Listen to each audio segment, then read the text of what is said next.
So what I want to sort of portray today is the real sort of process that's going on with regards to what's called the Great Wealth Transfer, and how the new payment system is basically an integral link between the old system and the new system, and how maybe we could have a look at how maybe decentralization and DeFi, decentralized finance, might look, and how it might play a part in this transfer. So in keeping with my sort of my general strength is as I love to look at the big picture. I used to be very much all about the big picture and not much about the details at all. But I now am trying to show the big picture, but in my presentations, I want to drill down into the details as well, because they are very important. However, in this presentation, I'm not going to go into huge detail. As things start to evolve more with the market, I will be doing more detailed analysis and strategies we could do to navigate what could be quite choppy waters. Excuse me. Just that will come. At the moment, I think it's important for us to see the landscape from a 40,000 foot view type scenario, so that we can sort of get our bearings, if you like. It's a bit like orienteering. We kind of need to know the lay of the land, so we know how to navigate it. And so what I'm proposing here is, are we seeing the beginnings of a new parallel economy? And how is this economy going to look in the future? How it may look? How might society be changed? So we have to look at the current situation, the current system we have. This current centralized system and the current paradigm, as I put here, the paradigm. So the paradigm is like a kind of like a pattern that has been set, if you like, set in stone, pretty much. It's kind of like what we get used to. It's how we live our life according to the paradigm. And what I'm proposing is that entire paradigm is shifting. So it's a systemic issue. The actual system itself is slowly melting down through their own hand, and through conscious intent, and through the fact that it has been attacked by other enemies, if you like, of the current incumbents in power. So there's a lot of things going on from different angles here. So the key features that we have, if we analyze where we are now and what's sort of happening right now, we've got to take these into account. And there's a lot going on here, and a lot of it may go over your head as to what it really means. But when you sort of join the dots with all these other things I'm presenting, you can see how it is like a tsunami, if you like, that's gathering steam and size. And eventually the tsunami is going to have to strike. And that's the great unknown.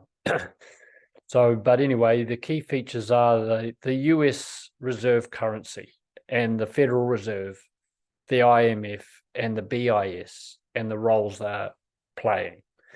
And the US dollar as a reserve currency is slowly declining, both in reserve holdings and also in its use in global trade. Both are slowly being chipped away. The amount of US dollars that's been used in trade is declined from somewhere, like it was right up there in this high 70%. Now it's somewhere around 50 something percent, and that's quite a significant drop. That is a very significant drop. And also the actual reserve currencies that are held by other countries around the world. Now, bear in mind, when when countries are holding US dollars, they're actually holding debt. They're holding the bonds. They're holding the instrument of which US dollars was brought into existence, and they hold the debt. And they're slowly selling these bonds off. So that's happening. The Federal Reserve is under full bore. I mean, it's really in the gun here. And they're at some degree at loggerheads with the euro, with the ECB, the European Central Bank. And so they've got all their own axes to grind. And then you've got the IMF, which is actually really just a corporation. It's just a corporation. Georgina, forget her name, the head of the IMF, she's known as the CEO. She's actually the chief executive officer. And so these are non-elected bodies that make the decisions for us. And then they are the ones who tell the governments, this is how it's going to be. The BIS give orders to the IMF. The IMF give orders down to the Federal Reserve. The Federal Reserve then give orders to the big banks, the big investment banks. The big banks then goes down the line to the regional banks, the state banks in the US, and then down to the retail banks at the bottom. And then they in turn deal with the governments, and then they in turn deal with us and collect the taxes, which goes to servicing the debt. And so it's like a giant money go round. So all of these institutions and the whole deck of cards, the whole Ponzi scheme, if you like, it's all sort of fraying and crumbling at the edges. And you can tell from the narratives that have been said, and they are actively, openly now explaining a whole new economy is coming. It's going to be digital. They're talking openly about CBDCs. They're talking about all of this stuff. So most people don't see it. They don't. They ignore it. They don't understand it. But the fact is that they have to tell us, and they are telling us. It's just that people just don't. Don't cotton on to what the importance of it. So you've got the stock market situation that's very perilous as well. I think it's going on a bit of an upswing at the moment, I think, when I last looked, but that's mainly because the Fed is secretly printing money and then giving it out to these big corporations so they can buy shares, or giving it to the financial advisors, and they're buying up the shares themselves to keep the illusion that the stock market's all good. So that's end game type tactics. The bonds are losing their yield. You should get a better interest rate on the long term and a lesser rate on the short term, but they've what's called inverted. So because people are so fearful of what will happen in the long term, the interest rates have really gone, they've really gone pear-shaped, basically. So no one wants to hold, basically what I'm saying is no one wants to hold long term anymore. They're only buying short term. And so that's a real sign of major stress. And the bonds are what underpin the whole market. So, well, they're not the only thing. There's derivatives as well, which is really the big ticking time bomb. But bonds are very instrumental in how the system is created, all on debt. Gold and silver. Gold and silver is being bought up like crazy behind the scenes, but it doesn't translate to the price because they can manipulate the price through what they call the paper market, or like the derivative. It's a gold silver derivative market. So that is counted. You see, the paper market is counted when they analyze the price. It's not just the physical buying that impacts the price. These paper contracts also figure, and they just really just trade. It's like pass the parcel amongst themselves, so they can keep this merry-go-round going. God knows, it must be coming to an end soon, but they'll keep them going for a while yet. The traditional banking and SWIFT payment system is being converted over, or it's been integrated with fintechs, with crypto. So that whole bank transfer system has been completely overhauled. There's a large changing geopolitical landscape, as I'm sure you're all aware. We've got the BRICS nations colluding together. You've got the Israeli-Middle East situation, where basically it's about everybody in the Middle East is an enemy of Israel. And I think Israel was created to try and take the Middle East over in some way. And so we're seeing that whole thing play out. The Ukraine-Russia thing, that's failing badly for NATO and Ukraine. So that's another thing that's all part of this reset sort of situation. And then you've got the Asia region, who are starting to really adopt these new technologies, blockchain. They are really leading from the front, particularly Singapore, Hong Kong, China, and others, even Thailand. I mean, all the Asian countries are all getting in on it, as well as Africa, India, South America. So that's there's big changes going on there. And then you've got the World Economic Forum, the United Nations, more like agencies, that non-elected agencies. The WEF is predominantly controlling a lot of Europe, and it's doing its best to try and control the states and the world. But, there's various schools of thought that they aren't doing so well, but they've still got a bit of clout there, so we can't underestimate them.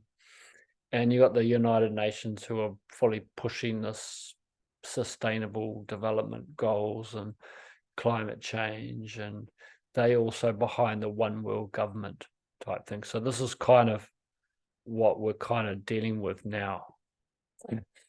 So so we're starting to witness the real dissolution of the old system. We're kind of starting to see it now in real time, and I think it will gather pace as we move into 2024, and we're probably going to see quite a bit of action between now and the end of the year. But 2024, possibly the system could collapse then, but I'm not sure. I still think that it's still got maybe a year or into 2025 before they actually affect the actual reset. That's the real kicker that we're going to see soon enough. And this system was never created to last forever. It was designed to fail, pretty much. So you kind of would wonder, well, why? Well, it basically suits them to do that. I mean, that's because they love to be out. They know that things are changing in the world all the time, particularly with technology. So they set it on a timer, and then they prepare themselves to roll out the new system and continually keep it turning over into new systems every 4 to 5 generations, somewhere in that bracket. And then there's a larger one every 100 odd years, and we're at the end of that kind of 100-year Federal Reserve type system. So when a reserve currency or empire begins to decline, it's really signaling the start of the reset. That's a major red flag. War, or the threat of war, always precedes these resets. Or as we saw with World War One, it's when it went into World War Two. War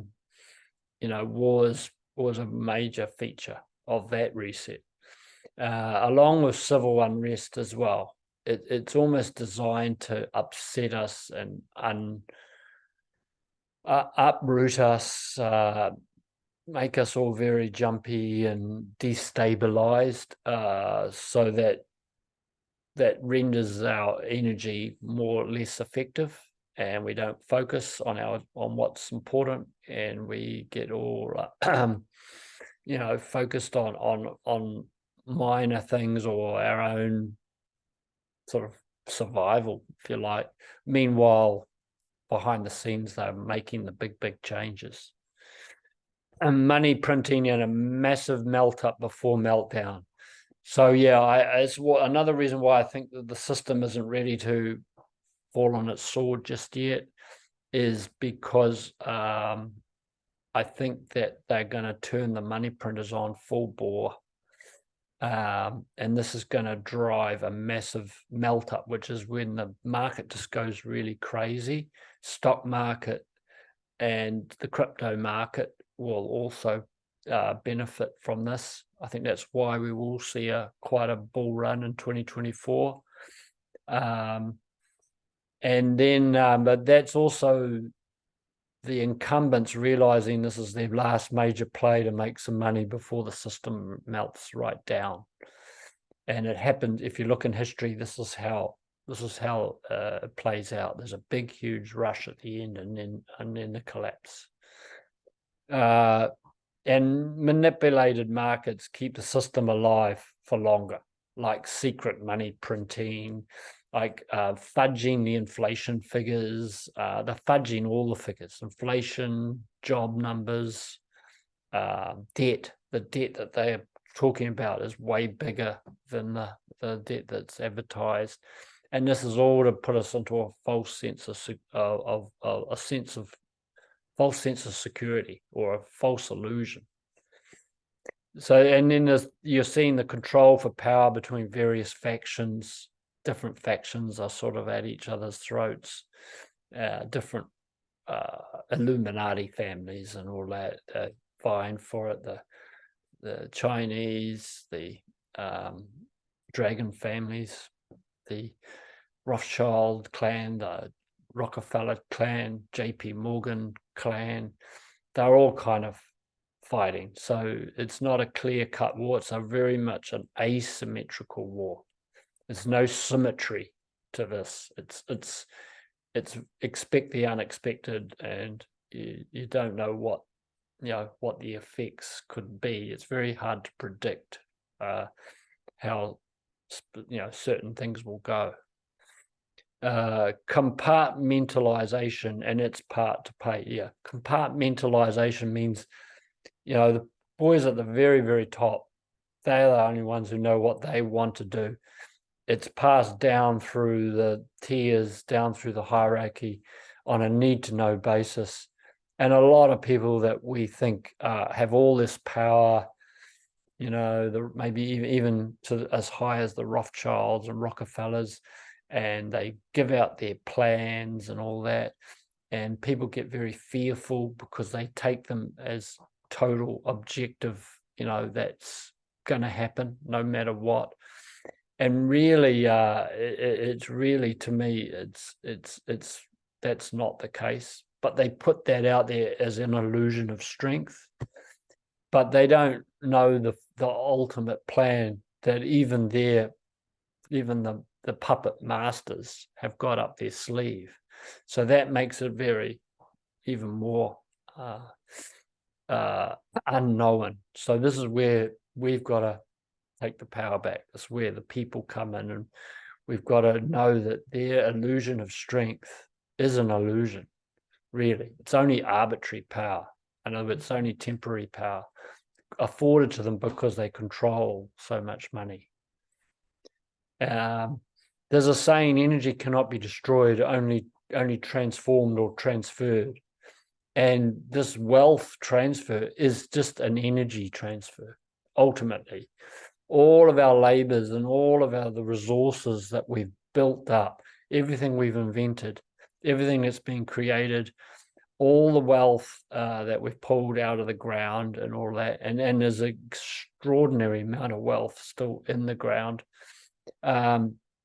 This what we've basically created. The wealth isn't going away, even though the currencies are declining. That's not real wealth. The actual real wealth is intrinsic, and it's also based on the real world assets, the actual tangibles, the things that we've actually created, and they're not going away. It's just what we're seeing as a revaluation of those and a clearing out, a kind of a massive broom being put through the debt. And because the debt is so big, it is going to cause casualties. Particularly, they're trying to make it so that we are the major casualty. But at the end of the day, there's an extraordinary amount of wealth in the world. It's just so much of it is locked up with so few people. You wouldn't know it, with the whole poverty divide and all the all the false narratives. It's very misleading. So then we got to look at the actual central banking. Central banking and regional banking has obviously been heavily disrupted right now, majorly disrupted. They are also disruptors as well. They are also obviously throwing their own cat among the pigeons, and but even central banking and regional banks or smaller retail banks, they are not seeing totally eye to eye either. So this is where it's asymmetrical. There's the incumbents are being disrupted, and the incumbents are trying to disrupt us before they get disrupted. So everyone's getting disrupted, and it creates this sort of chaotic environment that we're seeing now. And one of the central tools that the central banks want to bring out is obviously the CBDC. That's kind of one of their instruments, what they want to create in this new system. Another feature that you're going to see around banks is these stable coins. Stable coins are going to become very important. They may even be a softer forerunner to the CBDC. If they realize that the CBDC is unpalatable to too many people, they might just use the stable coin as a more softer sweetener. So also, I think what we'll see is banks creating their own stable coins. They'll have their own, not to be used as global trade, but to be used amongst themselves and to be used as a swap for other currencies. I'm not quite sure how that will be looked, but I'm hearing it all the time now. Banks are looking at creating their own stable coin. And I know a few of them already are down that track, including Australia and New Zealand. I think the banks, the big bankers, want to control Bitcoin and Ethereum. I think that actually, when they realize that they couldn't fully knock it out, I think they thought, well, we can't knock it out, so we'll try and adopt these two and make these two tokens the pillars of their new digital system, along with CBDC. So these are the areas where they want to profit from, and the CBDC will be like a control measure for the people, whereas they want to try and get rich on the Bitcoin and ETH. And with Bitcoin and ETH, because Bitcoin is a currency, it's a coin, it's a native coin, and Ethereum has the smart contracts, they could effectively run the whole system just using those two coins if they wanted to. And I think that was what they're trying to do, is make those the standouts. Everyone go into Bitcoin and ETH, and then make all the rest pretty much a security token, which they can then strangle out, or they can kill, or they can control. Much more regulation comes around as security, rather than a commodity or a currency, which is what Bitcoin is, and Ethereum is probably a commodity. They haven't said. I mean, they could turn around and try and make Ether security as well, but I don't know whether they'll do that. Politically, I think that won't work. Then we've got XRP, XLM as well, and all the ISO tokens now majorly being adopted, particularly, well, by all banks pretty much, even central banks. They're seeing XRP now as a key linchpin to their system, because if they've got stable coins and bank stable coins and the CBDC and other cryptos, you can't just swap. It won't work. You can't just swap Bitcoin for a CBDC without something in the middle. They need an intermediary token. You need the liquidity in the middle, and you need the mechanism to swap the token.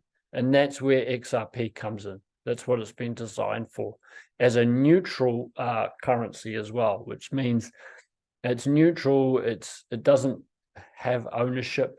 It works automatically.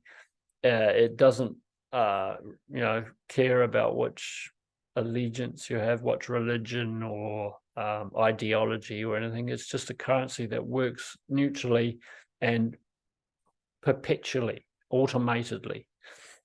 So yeah, and also they're bringing this on-demand liquidity, which is going to be super important when you're swapping currencies. You need liquidity in the middle, a sort of a universal liquidity, so that can affect the swap.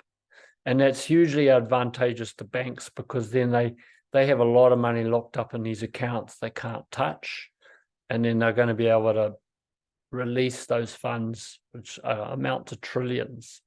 So that money is going to come into the system at some stage, and it's probably already been bled in now.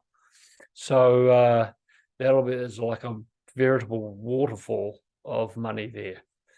So it's going to be like very difficult to know what's going on when this really heats up. You've got the other cryptos and other DeFi tokens, the layer 1 and layer 2 platforms like Ethereum and the ones that are built on Ethereum. They are also being adopted by credit card companies, banks as well, for payments. It's going to be another important payment layer, is these layer 2s particularly, because they are cheaper and faster than Ethereum. And you might even have other layer 1s that's other than Ethereum, like Avalanche or Solana. They will probably also figure. In fact, I know they will, particularly Solana. So yeah, so these are all in the mix as well. Then you've got the issue in America where the state banks and the state governments are sort of at a bit of a war amongst themselves with the federal government and with the large national banks, the super banks like JP Morgan, Citibank, Wells Fargo. So there's a whole thing going on there. In the Constitution, they purposely made the states of America have their own sort of power. And that's a perfect example of decentralization. So America, even though it's under major attack, its constitution and the way that it was set up is all based on decentralized, power. And each state, the certain laws and rules that the Federal Reserve can't just throw their weight around willy-nilly. The states are fighting back. The states are suing BlackRock, and they are looking at bringing in their own currencies and all sorts of things. So America is very much a focal point of what's happening here. And then you got Europe versus USA and other frenemies, call them frenemies, because they act like they're all friends. But when it comes to this power play, they're also enemies.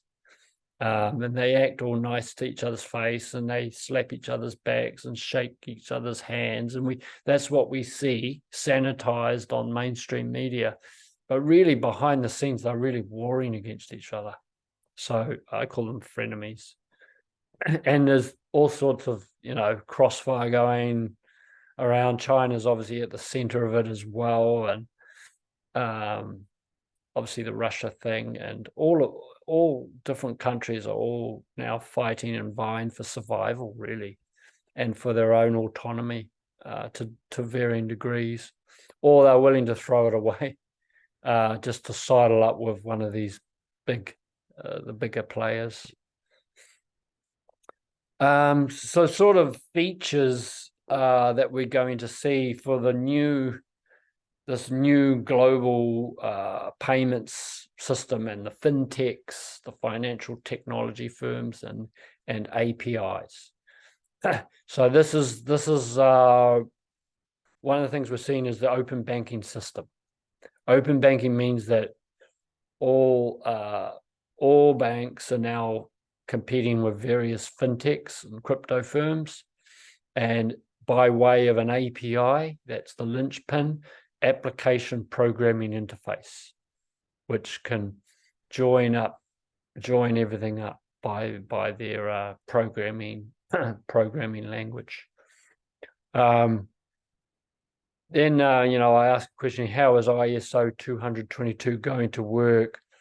Well, I think that it's going to be a sizable foundation of this new payments platform to cover everything from trade finance, global payments, everything you can imagine, connecting in with credit cards, migrant payments, corporate payments, everything. And there's huge partnerships going on there with the XRP, with XLM, XDC, Algorand. They're all doing massive partnerships. Like each of them have got hundreds of partnerships of major countries, as well as big corporations and financial firms, and you name it. So I think ISO 20022 is kind of a central feature that's driving this whole revolution. Then there's going to be custody solutions offered.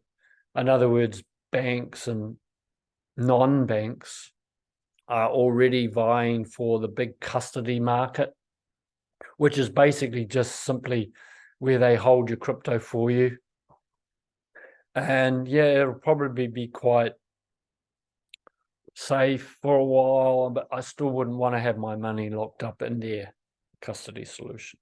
But it will be great for all majority of people who have no idea about crypto. They're used to banking, they're used to putting their money in the bank, and a lot of them will use these custody solutions. But it's a key feature of the whole ecosystem. The fact that it's been built out at such pace says they're getting ready to flick the switch, so to speak. Global liquidity, obviously, as I said before, that's going to be provided through the on-demand liquidity with XRP, but a lot of liquidity is going to come into the crypto market from the existing market, and it will become like what they call the flywheel effect. As more money starts coming in, it's going to drag more money in, and then it's going to just accelerate, especially when ISO really starts to crank up and more global payments get done. There's going to be a big shift happening there. There will be new bankless ways to manage our money, to store our money. And as most of you probably know, we're doing this presentation on going bankless on Saturday after our lunch. You know, and this is super exciting because it's providing more infrastructure for safety and to grow our wealth as well, and also for more ease of movement, or relatively easier than what we've got now. So that as more and more of these initiatives get created, more and more people are going to start to wake up to it and want to use it. And SWIFT, you got SEPA, that's I think a European payment transfer system. And then you got the fate of the other bank transfers. They're going to be incorporated into this. They're not going to, I don't think they're going to be killed off, or certainly not straight away. They're also adopting crypto type technologies and blockchain. And so I think you'll see them running alongside ISO and all of that. Well, that they're plugged into ISO, but they're going to develop their own, you know, revamped kind of service. But I think they're going to lose a bit of business, but we have to see. We have to see. They may well fight back and be more dominant, we think. As they're owned by a lot of the big banks, be sure that they'll be fighting. That's for sure. We're going to see a lot of migrant and consumer global payments. Is going to make a big difference to the migrants. There's literally hundreds, I think it's probably billions of people working at different countries around the world. It's a huge industry, just sending money back home. And then you're going to see, you know, consumer global payments. I don't know, you know, people buying stuff online around the world. It's going to be a big factor in this new system.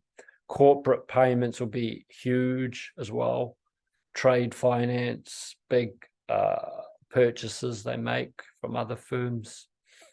Bank-to-bank payments as well. Massive amounts of money being moved around. All of this is going to use this new blockchain technology. And I believe they're already doing that behind the scenes with the banks, very quietly. I think it's already happening. And there's certainly a lot of beta testing going on with all the rest. Stablecoin, I mentioned before, stable coins as an intermediary to the CBDC is a possibility. But I think stable coins will be here to stay, and they'll be an alternative, and they may end up becoming a primary. I have to see. And also, I just lost my train of thought. Yeah, I think they might well attract regulation first. They won't regulate the whole crypto thing in one hit. I think they'll start regulating stable coins first in the next few months, and that's going to really kick along the whole industry and really open it up to the big boys and to mainstream, more mainstream. A lot of people talk about the currency reset, or the RV, they call it, revaluation of currencies. A lot of people say it's all going to get pegged 1-to-1. I'm still on the fence on that. I actually don't know whether that's going to happen. Not initially anyway. It'll probably be great if it did. It would be much fairer. But I think that there's far too much money at stake in the Forex market. And I think what they'll do is they'll just make all the fiat currencies into a stable coin, digital kind of dollar initially, or digital yuan, they've already got, say digital NZD and digital AUD, and they will still be somehow floating. I don't know how they're going to do it, but I think they're all going to have their own different values. But if they do harmonize it all together, that'd be great. Maybe I'll be wrong on that. But somehow I think too much money at stake for the traders and all that for them to accept that could happen. Big signs of transfers in motion. One easy place to look is the Bitcoin and Ethereum ETFs, the exchange traded funds, which we've talked about before. That is a classic sign that the big boys now are getting ready to profit from Bitcoin and Ethereum. And this is where our average Joe Blow will put their money in, because the financial advisors, they won't advise them. They'll tell them, that's what they do. They don't allow people to, do what they want. They tell them this is what you got to do. They direct them into the preferred avenues that they want people to go. And I think there will be huge movement into these ETFs, which will in turn drive. I mean, Bitcoin's already on an absolute tear. I think it hit 44,000 now. It's just going up like crazy, and Ethereum's following. So, but I think this is just the beginning. But then, it's going to be up and down. But we're at the beginning of a major run for sure over the next few months. The SEC's war on crypto to make everything else a security, like I mentioned, that's all part of what we've got to deal with. And it's a big sign that the transfer's in motion because they're very activated. The collapsing banks that we've seen and the level of debt, another major sign. It's written all over the wall. The falling US dollar, the BRICS nations moving in to try and take a piece of the global pie. The inflation, it's falling a bit now, supposedly falling, but still the inflation is going to be around, I think, for a while yet. And then there's possible deflation as well, which could even be as destructive, or if not more destructive. Not so much for us, for short, deflation means falling prices.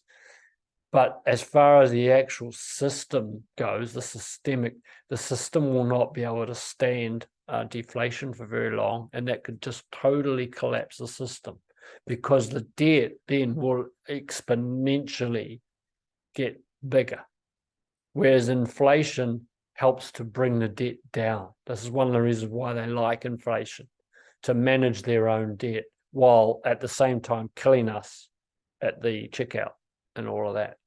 So it's kind of like one rule for them, one rule for us. And, they trying to balance everything out so that we lose and they always win.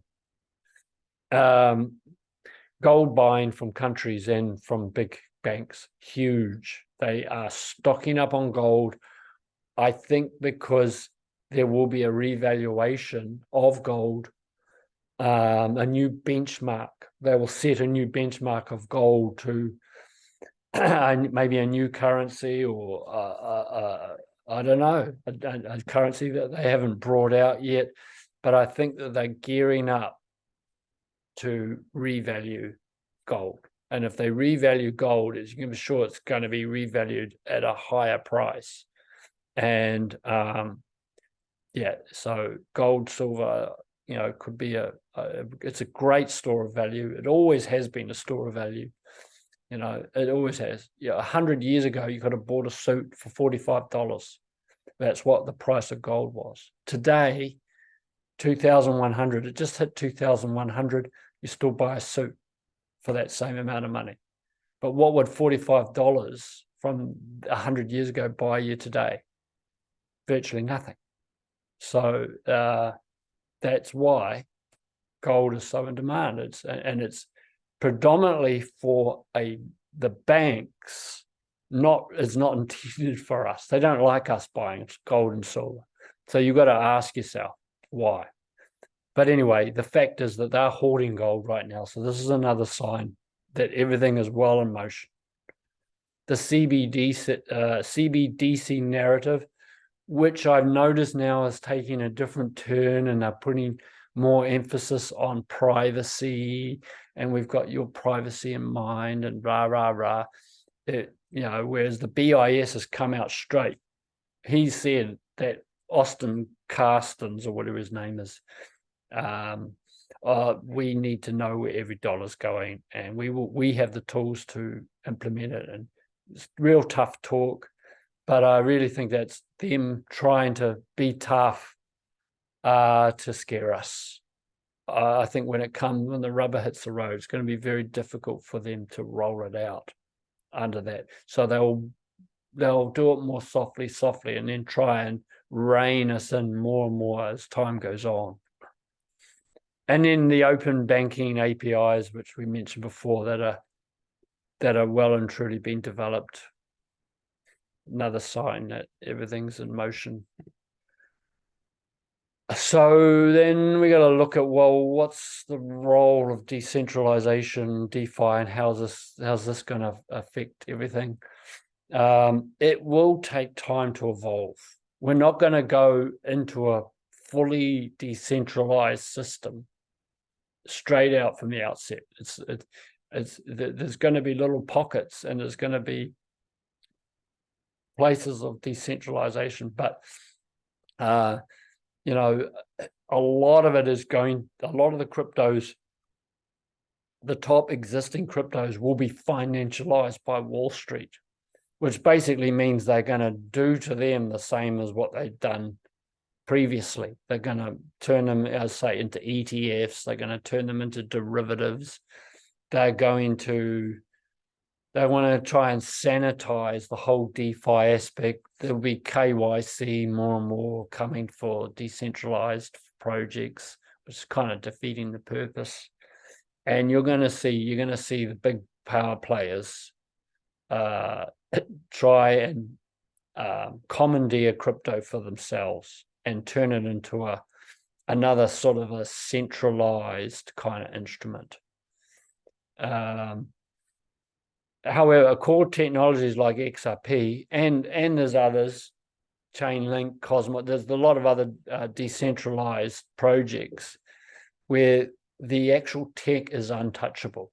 So that's one of their problems. They can control the externals. They can control the price to some degree. They can control all of that, but they can't fully control, or even control at all, depending on what technology it is. They can't turn it off. They can't tweak it to their own design. They just have to somehow guard the entrances and the exits and let the technology do what itself in the middle, but then try and have another sort of digital centralized system around the technology. So it's going to be interesting to see how that plays out. Projects like Chainlink and Cosmos are very important to the decentralized ecosystem because they are fundamental builders of it and linking it all up. So that's why I like these tokens. More DeFi projects will come post-regulation. Many of them are working in secret now. So there's still a lot more we haven't seen yet. There's a lot of projects being worked on behind the scenes that haven't seen the light of day yet. So we've got to hope that these ones are really, the technology is evolving all the time. So let's hope that it's just, going to really build on the system. The plans for BTC and ETH to be main pillars to new system for the incumbents. That's, like I said before, I think they're pinning a lot of hopes that they'll be able to control BTC and ETH, which I think in their mind, that'll control 80% odd of the crypto market, give or take. And so that's what I think they're vying for. Whether that is successful or not is another matter. So this is where I think the role of local communities and the concept of parallel economies springing up from there and springing out of decentralized technology is going to be really, really paramount for us. local initiatives are likely to be very important. And I really do advocate that people should work locally with your neighbors, with your freedom groups, with the gardening groups, with the, whatever, the truth movement and whatever, and build on grassroots type initiatives. DeFi, decentralized finance, could it become a grey or even a black market? It'll go to some degree, it'll go underground. It's already kind of underground in a sense by the fact of how the technology works. I think that the powers that were they're going to try and turn DeFi into a black market by not refusing to regulate them or outlawing them or putting warnings out that you can't go there, otherwise you're likely to lose all your funds. But I think a lot of people will ignore that and go in there anyway. But again, we kind of don't know. We don't really know what's going to happen. But I'm sure the SEC are going to do their darndest to try and knock as many out as they can. It'd be interesting to see what privacy tokens role plays in this as well. There is an amazing, actually, I'll mention it at the bottom here. There's a coin called Hex and a decentralized exchange called Pulse Chain is one example of already a fully decentralized ecosystem that's already working. And it's got 250,000 people in it. And they are very, very committed to it. The inventor of this guy, Richard Hart, is being sued by the SEC at the moment, which so gives you an idea that they're worried about this project. So they're trying to sue him.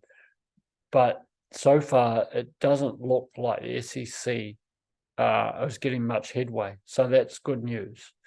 And Richard Hart, he's a billionaire in his own right. He's a real maverick, loudmouth, but I think he's kind of created this persona as a marketing exercise. So, but he's very, very clever, very smart, very intelligent with the coding.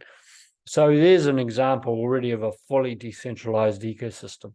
You can exchange, you can get your own token, and there are people who will accept that coin, and as it gathers steam, it could really start to become a parallel economy in its own right. So as others start to join in with these, you can see how the technology can be, is way more powerful than a human kind of regulation, if you like. Going back to local communities, food swapping, local currencies, got your rabbit token. We're working on the TPR token as an example. People meeting at markets and all that. This could be super important. And they can't scrub that. They can't stop us from meeting and exchanging in a local way. Well, they could try, but I think, that it's going to be hard for them to stamp that out. Parallel economies could exist at many, many levels, right from a whole global financial system down to a national level, to a state level, if you're in America or Australia, to right down to the grassroots level. So you've got all these different hierarchy of economies. Obviously, the global economy, if that can become like a truly decentralized global system can emerge at that level, then that would be, the ultimate. That would be the ultimate, and then it will filter down right down to the grassroots. Everyone, and there'll be a filtering up. People will want to reach up to it, and it'll create a self-fulfilling prophecy.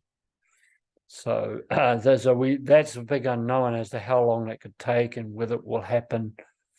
But we'll certainly start seeing in the next 2 or 3 years how it unfolds. I actually believe a parallel global crypto economy is inevitable, but it might take 5 to 7 years before we start to really see it emerge. But I stay hopeful to that because that's one of my main focuses. This is because the technology moves faster than humans and regulations. And it's also due to the trust issue. The trust issue coming with the authorities, with the banks. If, it's one thing that a lot of people don't trust banks. I think it's pretty obvious. They don't trust governments. They don't trust the authorities, but they've never had a viable alternative to move to. They've been stuck. We had to just put up with it and grumble and bloody useless bastards, but we kind of get caught in it. Whereas if this decentralized technology really does start to catch a light and enough people are participating in it, the word's going to get around very quickly. And they call this decentralized technology trustless because you don't need to trust a human. So it means it's trusted because it's automated. And once it's set and it's working, then it can't be changed. So that is a key area but this is going to take time, because if 95% of people don't even know this exists, it's only a small group like of us, then we aren't anywhere near the tipping point. The tipping point has to be reached. And then the veritable flood will come and centralisation will be over as we know it. So it's a matter of, to me, of when, not if. And look, it might take, I don't know, might take 50 years, 100 years, who knows? But I think that maybe what we can do today can help maybe for future generations. We'll see. So just summarize everything, and I probably brought in a couple of other things that I thought of as an overall summary. The wealth transfer is happening on several levels right now. It's happening, and it's happening in many levels. Like, for example, from the existing system into blockchain crypto. From, you could say another wealth transfer is from the baby boomers to the millennials and their children. That's happening as well. That's a type of transfer. Then you've got like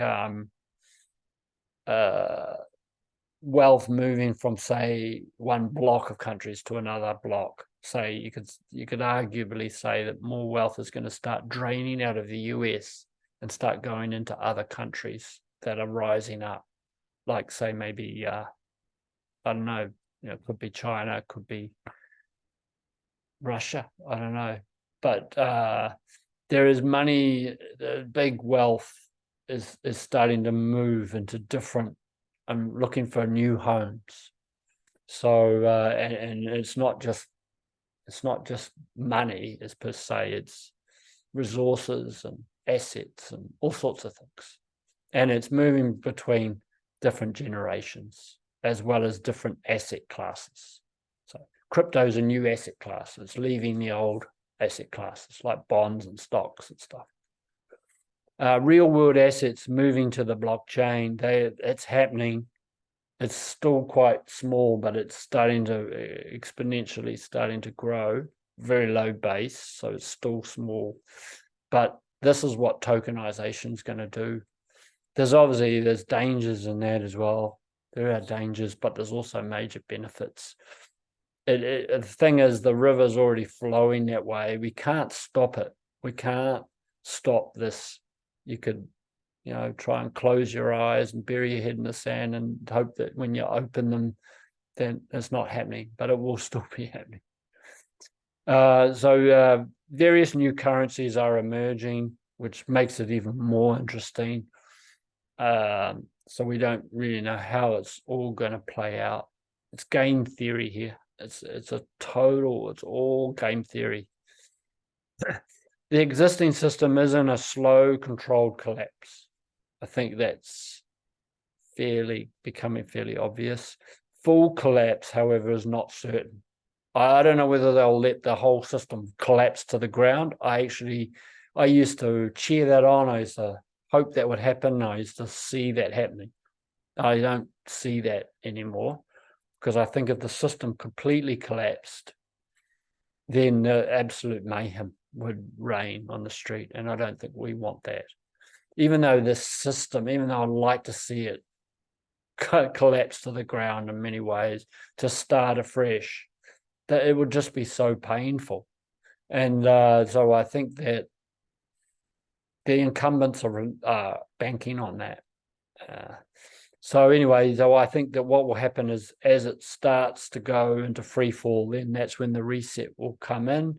And so instead of letting it collapse, they will reset us, gold revalued, new currencies, new benchmark, new this, new that, and kind of then carry on from there, and averting an all-out total chaotic mess. It's going to be chaotic as it is, but it could be way worse if it really just smashed to the ground, because people would be out in the streets, there'll be vigilantes, there'll be all sorts of violence and stuff. So we don't want that. And I think 2030 and beyond is where we could see the biggest changes. We're warming up now, but it's 2030 is a key date because of the United Nations sustainability goals, which really are not sustainable, but you know what I mean. But it's after that, it's just, wow, what could be in store for the world then? Who knows? Hopefully a fully decentralized world. But full decentralized could potentially take many years to even decades to get full decentralized, and multiple decentralized kind of parallel economies operating within a master kind of decentralized economy.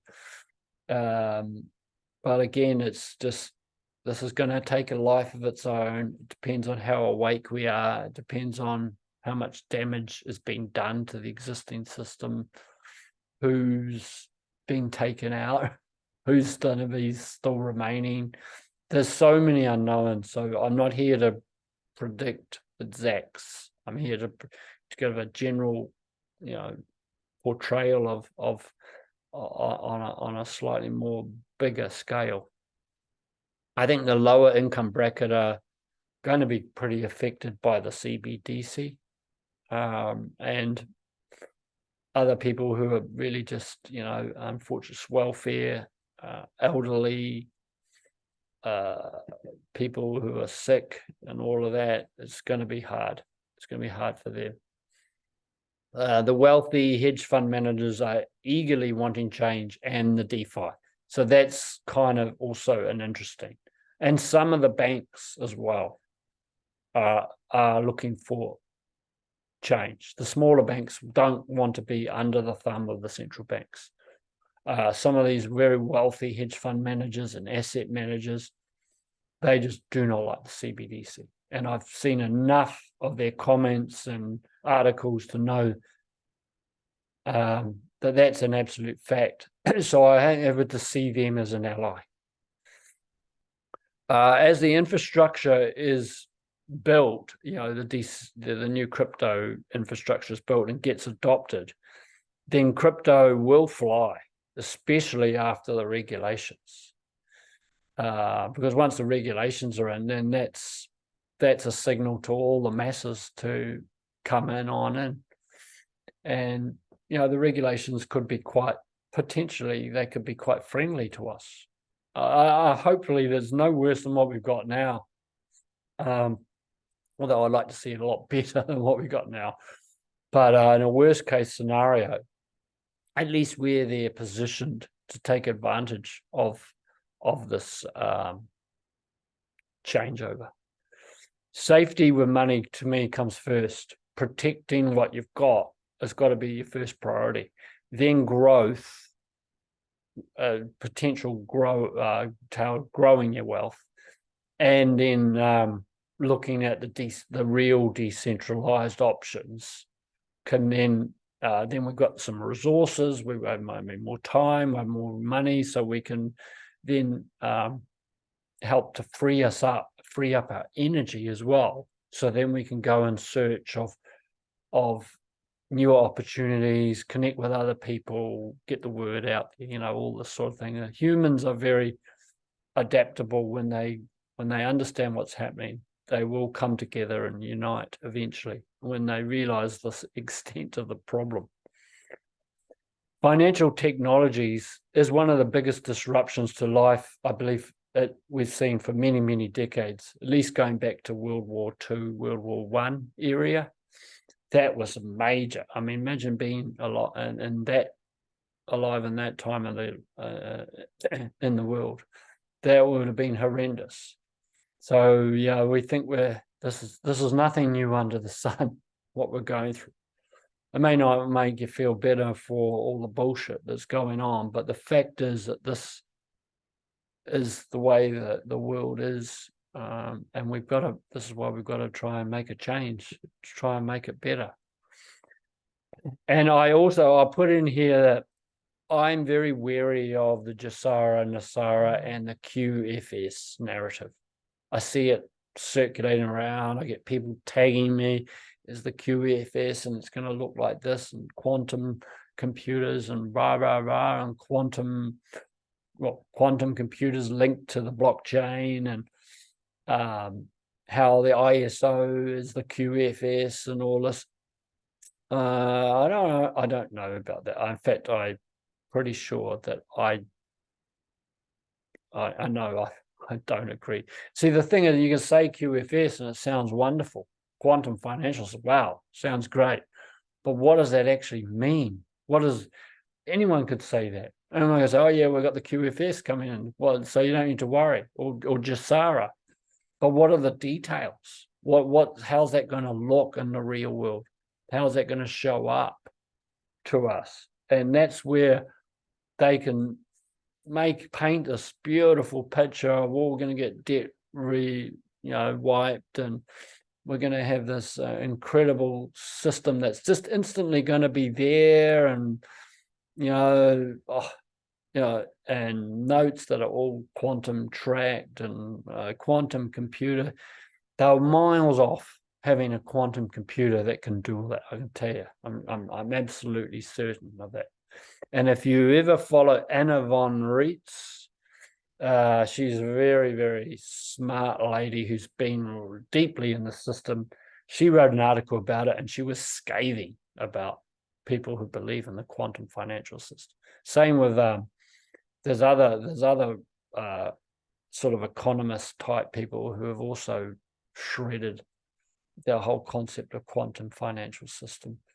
But if you look on social media and you go to some of the freedom sites and that, it's all over there. Or you go into some of the crypto sites like the Stellar Foundation, the Stellar community, and that, they're all over. They think aspects of it might be there might be some quantum changes for sure in the way I believe that, and I think blockchain will have a quantum-like effect, but it's not the quantum financial system as way they describe it.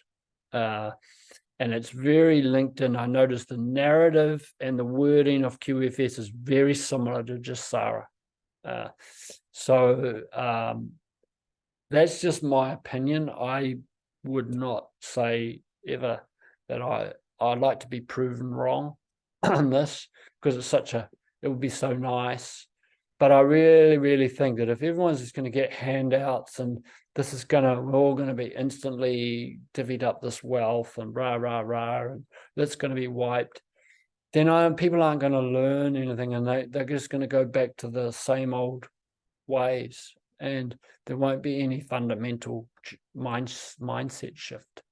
And I actually, as much as I hate to see people in pain and going through the horrific things, I think that people need to have the real up close experience of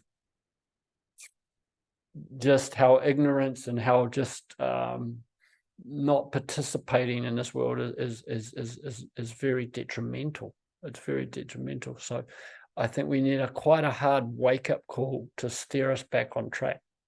and we're getting it, and we've already got quite a few shots, but I think the biggie is still to come. And so that's what I think, is that we just have to just allow it to unfold and not get too ahead of ourselves. Just focus on what's important right now, and that's getting your crypto in a safe place and riding through the storm, and then and making sure maybe you take some profit, or not. You may be okay just to hold on through. But whatever we do, we have to actually be really attentive right now to the priorities that are in front of us, instead of getting caught up in future sort of fantasies that will probably never come to pass. No, certainly not in the way it's portrayed. Yeah, so truth will become self-evident, and we have yet to see the full evidence. So I reserve my judgment on what the world looks like until, but what we're doing now, I believe, is helping at least ourselves we're sort of burrowing off into little areas where we're just staying just ahead of the system. We just keep moving more into blockchain. It's way harder for them to chase us in there, and they can't round us all up and demand that we give them our keys and all that. It's going to be a real logistical nightmare for them. So yeah, so that's basically the end of my presentation.